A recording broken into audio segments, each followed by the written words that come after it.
به نام خدا.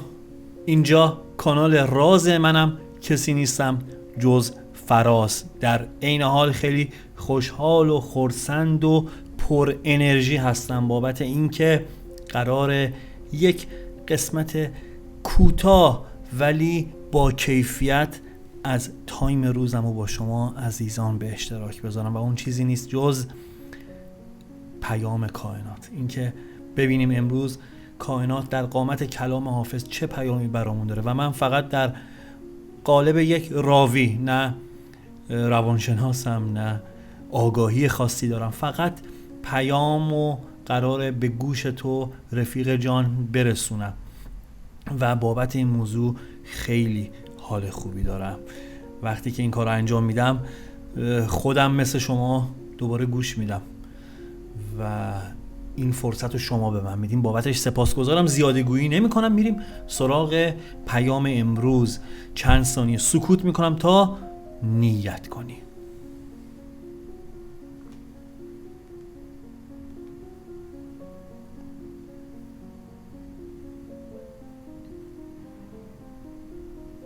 خب اگر نیت کردی و آماده ای، با هم بریم سراغ پیام امروزمون.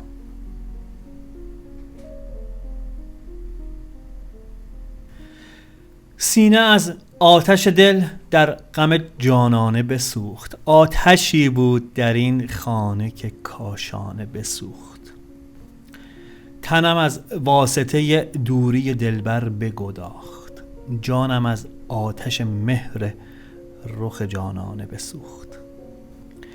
سوز دل بین که ز بس آتش اشکم دل شمع، دوش بر من ز سر مهر چو پروانه بسوخت. آشنایی نه غریب است که دل سوز من است، چون من از خویش برفتم دل بیگانه بسوخت. خرقه زهد مرا آب خرابات ببرد، خانه عقل مرا آتش میخانه بسوخت. چون پیاله دلم از توبه که کردم بشکست، همچو لاله جگرم بی می و خمخانه بسوخت. ماجرا کم کن و بازآ که مرا مردم چشم، خرقه از سر به در آورد و به شکرانه بسوخت. ترک افسانه بگو حافظ و می نوش دمی، که نخفتیم شب و شمع به افسانه بسوخت. بریم سراغ معنی و تعبیر و تفسیر این 8 بیتی از حافظ شیرازی. غزل 17 حافظ. سراسر گلو شکایت از جانانه. میگه غم دوری از معشوق چنان آتشی بر دل و جان زده که تمام وجودش میسوزه. حالا این موضوع جای یه توضیح داره. خب این که سراسر گلو شکایت از جانان 2 مدله. یه موقع هستش که طرف کنارته و میبینیش ولی فاصله ها بینتون رخ داده. این یه جور درد کشیدنه و میبینی که داره بهت بیمهری میکنه. داریش، مال توه، ولی نداریش، مال تو نیست. باید اینو بدونیم که حافظ خیلی جاها اینو 2 پهلو میگه. خیلی از جاها عشق کسی رو در سر داری که مسافت و جغرافیا بینش فاصله گذاشته و اون موقع گلو و شکایت از خود یار نیست، از جغرافیاست، از جبره، از فاصله هاست، از مسافت هاست و اینو آدم دچار 2 پهلویی میشه که الان اینو دارتش یا ندارتش.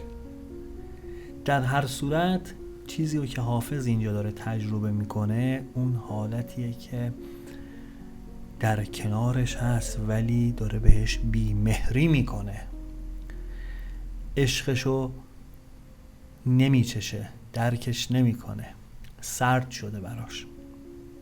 میگه از بس که رنج کشیدم دل بیگانه ها باسم میسوزه که هیچی، دل شمع هم به حال من داره میسوزه. و در انتهای پیام میره سراغ مستی و می و باده. و ببینیم چه پیامی برای امروز من و تو داره. میگه به هر کسی که دل بستی بهت ستم کرد. حالا این ستم کردن منظوری نیستش که مثلا ما با هر کسی که خواستیم یک رابطه عاطفی داشته باشیم، طرف مثلا خنجر گرفته باشه، قصد بریدن سر ما رو داشته باشه. جنگ نیستش.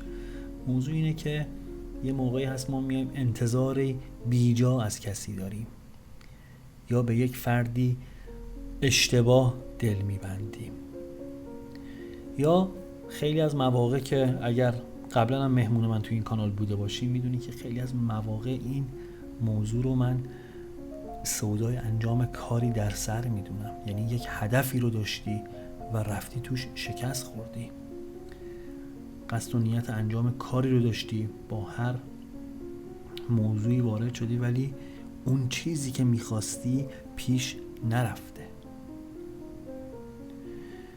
در ادامه میگه از انجام کاری پشیمون هستی و خودتو سرزنش میکنی.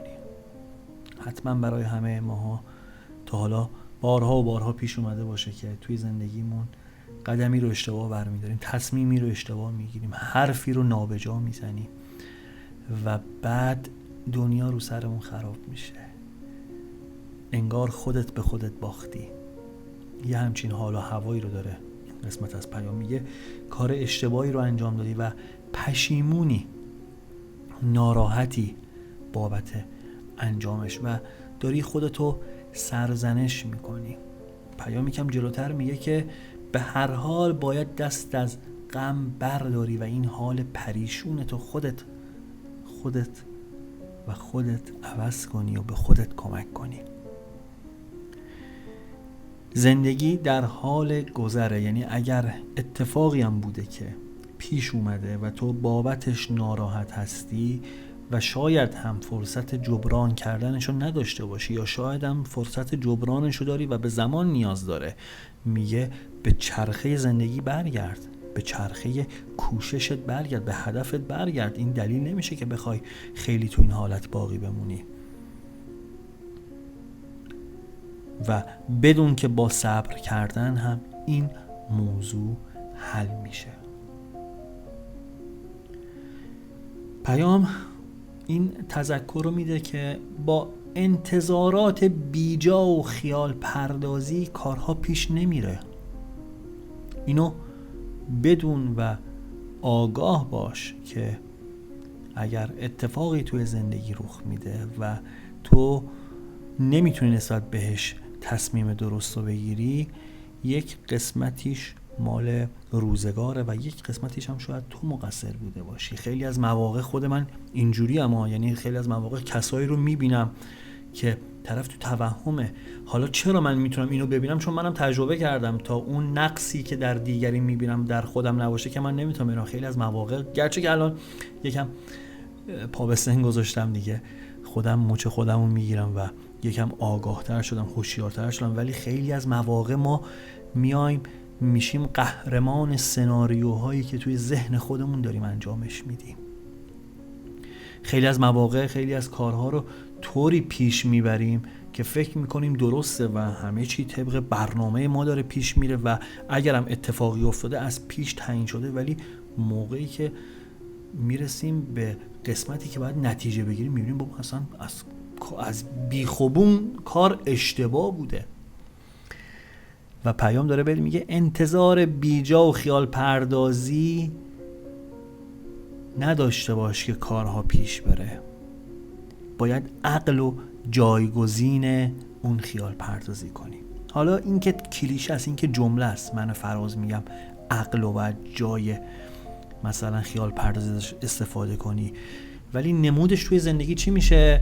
اون عملکردش توی زندگی چی میشه؟ این که من بابتش برم مشورت کنم، بابتش برم آگاهی کسب کنم، بابتش با یک وکیل، با یک مشاور، با یک اهل فن، با یک کاربلد صحبت کنم. این میشه حضور عقل در زندگی من به جای توهم و خیال پردازی. و اگر بخوام پیام امروز رو یک جمع بندی کنم، میگه که زندگی پر پیچ و خمی داشتی.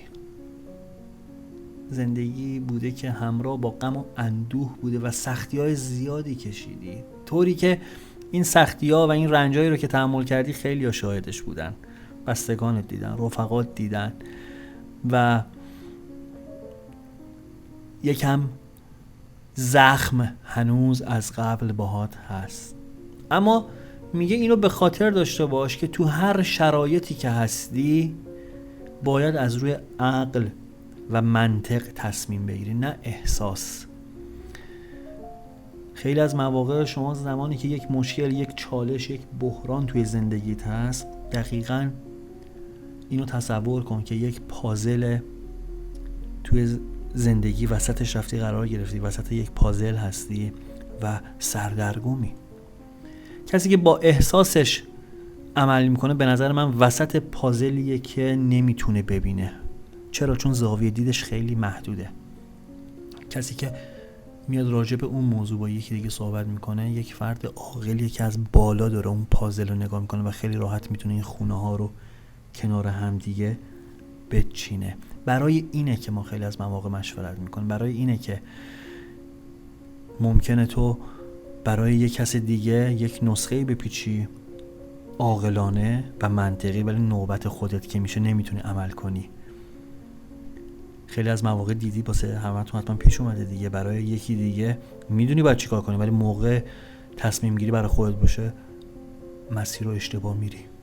این به خاطر اینکه ما افراد، ما انسان‌ها موقعی که برای خودمون بخوایم تصمیم گیری بکنیم و کاری رو انجام بدیم، قبل از اینکه منطقمون و عقلمون به ما حکم بده، احساسمون به ما حکم میده.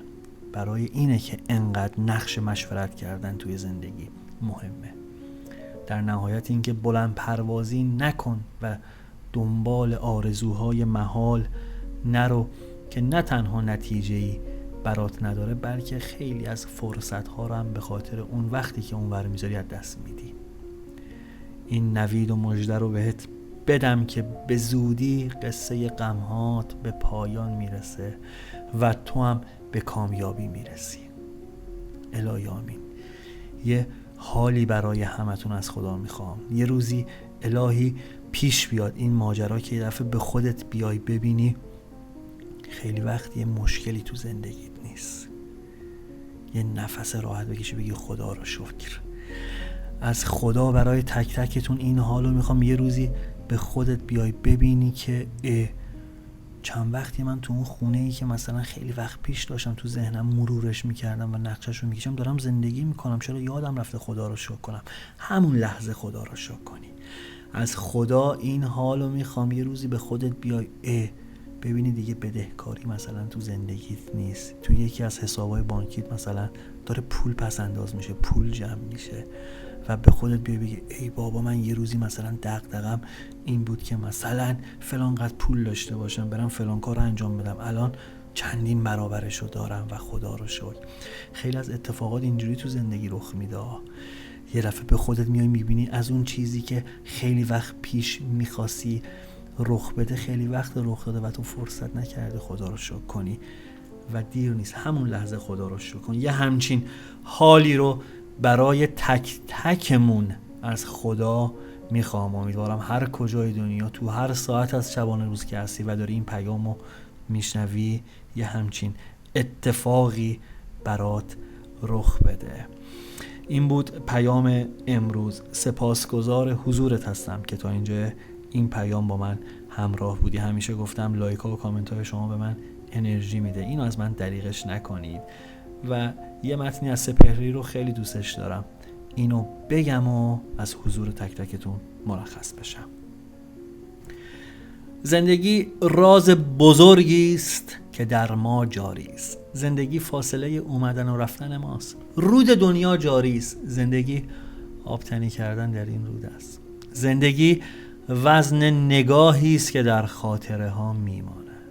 شاید این حسرت بیهوده که بر دلداری شعله گرمی امید تو را خواهد کشید. زندگی درک همین اکنون است. تو نه در دیروزی و نه در فردایی. ظرف امروز پر از بودن توست. شاید این خنده که امروز دریغش کردی آخرین فرصت همراهی با امید است. تو نه در دیروزی و نه در فردایی. ظرف امروز پر از بودن توست. پوینده باشی و پایدار.